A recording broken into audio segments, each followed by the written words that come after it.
MK times news में आपका स्वागत है। मैं हूं एमके आजाद। आज हम झारखंड कांग्रेस की राजनीति को टटोलने की कोशिश करेंगे, क्योंकि जिस तरह से दिल्ली की राजनीति में जब झारखंड का चर्चा शुरू हुआ तो कहा जाने लगा कि कांग्रेस पार्टी झारखंड में कुछ नया करने की सोच रही है। झारखंड में भी कांग्रेस की राजनीतिक जमीन उपजाऊ बनाने के लिए कांग्रेस के दिमाग में कुछ चल रहा है। तभी तो उन्होंने मीर साहब की छुट्टी कर दी और नए प्रभारी के राजू को यहां नियुक्ति दे दी। और कहा जाने लगा कि पहली बार किसी प्रभारी का जो आईएएस क्षेत्र में काम करने वाले शख्सियत को जब झारखंड का प्रभारी बनाया गया तो लगने लगा था कि झारखंड कांग्रेस जमीन उर्वरक की तरह काम करते हुए नजर आएगी। पिछले चुनाव में कांग्रेस का संतोषजनक प्रदर्शन कहा जा सकता है, क्योंकि उन्होंने 16 विधानसभा सीट जो उन्होंने जीती थी उसको फिर एक बार जीतने में कामयाब जरूर हो गई, लेकिन सीटों में इजाफा बिल्कुल नहीं हुआ। तो समझते चले जाइए, झारखंड मुक्ति मोर्चा का चुनावी स्ट्राइक रेट को देख लिया जाए तो समझते चले जाइए कांग्रेस का उस तरह स्ट्राइक रेट बिल्कुल नहीं रहा। तो कहा जाने लगा था कि इसीलिए तो प्रदेश अध्यक्ष राजेश ठाकुर की विदाई की गई। प्रदेश अध्यक्ष राजेश ठाकुर की इसलिए छुट्टी कर दी गई कि उन्होंने जितना समय झारखंड को देना चाहिए था और जिस तरह से झारखंड कांग्रेस को सींचने के काम करना चाहिए था उतना करने में वो कामयाब बिल्कुल नहीं हो रहे थे। तो समझते चले जाइए। और जिस तरह से झारखंड कांग्रेस प्रदेश अध्यक्ष राजेश ठाकुर की विदाई इसलिए कर दी गई क्योंकि वो झारखंड में जितना समय देना चाहिए था और जितना ज्यादा राजनीति करने की जरूरत कांग्रेस को हो रही थी उतना करने में राजेश ठाकुर पीछे हट गए थे। वो लगातार झारखंड कांग्रेस में लगातार इस तरह की स्थिति पैदा कर दी जिससे कांग्रेस पार्टी यहां पनपने के बजाय पूरी तरह से डूबता हुआ जहाज की तरह नजर आने लगा था और दिल्ली के कान खड़े हो गए थे।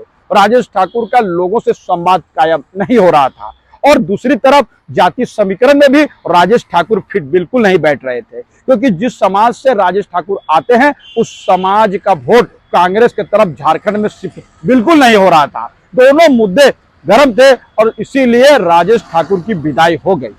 और राजेश ठाकुर की विदाई के साथ साथ जिस तरह ओबीसी चेहरे पर यानी केशव महतो कमलेश को प्रदेश का कमान जब दिल्ली ने बैठा दिया तो समझते चले जाइए कांग्रेस के दिमाग में क्या क्या चल रहा है, अंदाजा लगाते चले जाइए और इसी से अंदाजा हो जाएगा। यानी कांग्रेस पार्टी का स्पष्ट सोच है कि जिसकी जितनी संख्या भारी उतनी भागीदारी। राहुल गांधी लगातार इसी बात को इशारा करते हुए नजर आते हैं और इसीलिए केशव महतो कमलेश जिस समाज से आते हैं, महतो समाज का, कुर्मी महतो समाज से आते हैं, तो उसका बहुतायत वोट झारखंड में जरूर है। और कांग्रेस पार्टी के दिमाग में यह चल रहा था कि यदि केशव महतो कमलेश को यदि वहां का प्रभार दिया जाएगा यानी प्रदेश का कमान दिया जाएगा तो उस समाज यानी कुर्मी समाज का वोट कांग्रेस की तरफ शिफ्ट होता हुआ दिखेगा। तो आने वाला वक्त में पता चलेगा कुर्मी समुदाय का कितना वोट कांग्रेस की तरफ शिफ्ट हो रहा है। लेकिन ओबीसी चेहरे पर दाव लगाने से कांग्रेस की नीति स्पष्ट होता हुआ दिखने लगा। वह यह कहते हुए नजर आने लगे तो किसी न किसी तरह से कांग्रेस झारखंड में अपनी जमीन उपजाऊ करने में जी जान से जुटी हुई है। लेकिन बड़े दिलचस्प नजारे के साथ जो बात यानी जो कांग्रेस को जिस बात का आशा था उसके विपरीत यहाँ पर जो प्रदर्शन नजर आने लगा है उसको आज टटोलते चले जाइए कि राजू यहाँ के प्रभारी बन गए और इतने दिनों के बाद भी आज भी झारखंड प्रदेश कमेटी का गठन बिल्कुल नहीं हुआ। अंदाजा लगाते चले जाइए, क्या इसकी जानकारी झारखंड के प्रभारी के राजू को बिल्कुल नहीं है? क्या प्रदेश अध्यक्ष को इसकी जानकारी नहीं है? और झारखंड में प्रदेश कमेटी गठित नहीं हो रही है और इसकी जानकारी क्या दिल्ली के बैठे हुए कांग्रेस के दिग्गज नेताओं को बिल्कुल नहीं है? यह समझ से परे है, लेकिन सब कुछ होता हुआ दिखता है। लेकिन जिस तरह के राजू ने झारखंड के राजनीति में प्रवेश करते ही जो लकीरें खींचने की कोशिश की गई उस लकीर का क्या हुआ?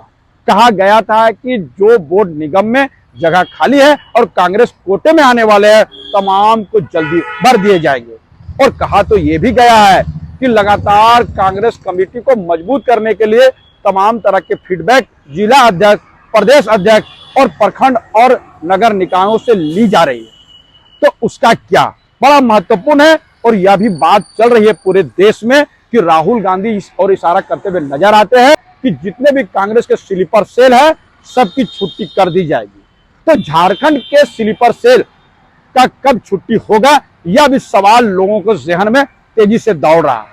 बताया जाता है कि झारखंड में लोकसभा के जो चुनाव हुए और उसके बाद विधानसभा के जो चुनाव हुए, इन तमाम चुनावों में जिस तरह से कांग्रेस में रहकर भारतीय जनता पार्टी के लिए काम करने वाले तमाम स्लीपर सेलों को पूरी तरह से बाहर का रास्ता दिखाया जाएगा।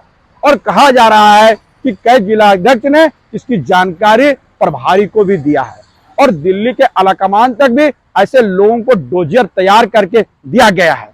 लेकिन अभी तक झारखंड कांग्रेस में स्लीपर सेल पर भी कार्रवाई नहीं हो रही है, तो कई तरह के सवाल खड़ा हो रहा है। एक तरह तो प्रदेश कमेटी का गठन नहीं हुआ और दूसरी तरफ जो कांग्रेस कोटे में आने वाले हैं बोर्ड निगम, उसमें भी भरपाई नहीं हुई, यानी उन जगहों को भी अभी तक भरा नहीं गया। और तीसरी महत्वपूर्ण बात है कि जितने लोग कांग्रेस में रहकर भारतीय जनता पार्टी के लिए काम करते हुए नजर आते हैं, यानी बीजेपी के स्लीपर सेल पर कार्रवाई बिल्कुल नहीं हुआ। और तीनों सवाल आज राजनीतिक गलियारों पर चर्चा का विषय बना हुआ है।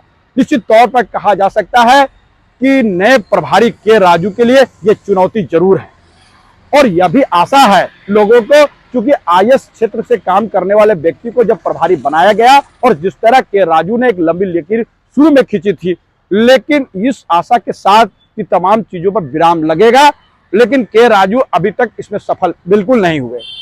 तो समझते चले जाइए। और यह भी आरोप लगते चला जा रहा है जैसे पहले के जो प्रभारी थे मीर साहब, वो लोगों को फोन बिल्कुल नहीं उठाते थे। कार्यकर्ताओं के द्वारा भेजे गए व्हाट्सएप के न्यूज को भी और कार्यकर्ताओं द्वारा व्हाट्सएप में भेजे गए तमाम मटेरियल का भी वो जवाब बिल्कुल नहीं देते थे।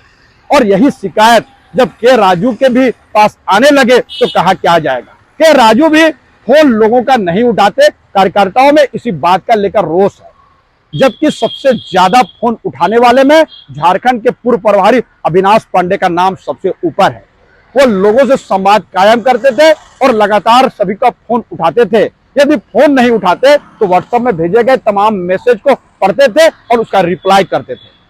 लेकिन मीर साहब इन दोनों से बचते हुए नजर आए और वर्तमान के प्रभारी के राजू भी लोगों का फोन नहीं उठाते, यानी कार्यकर्ताओं का फोन बिल्कुल नहीं उठाते, व्हाट्सएप में भेजे गए चीजों को सीन नहीं करते, उसका रिप्लाई नहीं करते।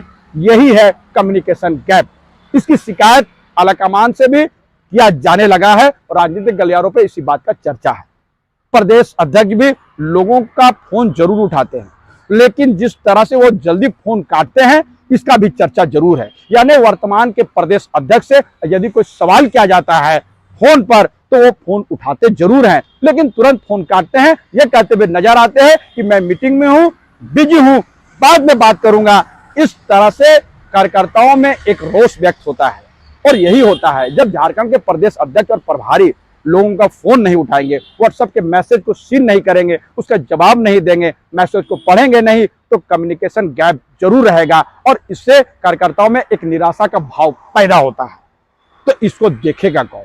बड़ी आशा है कि नए प्रभारी के राजू इस पर गौर करेंगे और तमाम चीजों पर विराम जरूर लगाएंगे और दिल्ली के आलाकमान और कांग्रेस के दिल्ली के आलाकमान को इसकी जानकारी है या नहीं मुझे पता नहीं, तो समझते चले जाइए। लेकिन जिस तरह से कांग्रेस पार्टी में उथल पुथल का दौर चल रहा है और लगातार कांग्रेस पार्टी के राहुल गांधी एक्शन मूड में है, प्रियंका गांधी एक्शन मूड में है, मल्लिकार्जुन खड़गे और राहुल गांधी की जुगलबंदी इस वक्त में कांग्रेस में नई जान फूंकने के लिए अग्रसर जरूर है। बिहार में, बंगाल में, उड़ीसा में, तमाम जगह कांग्रेस एक्सरसाइज जरूर कर रही है।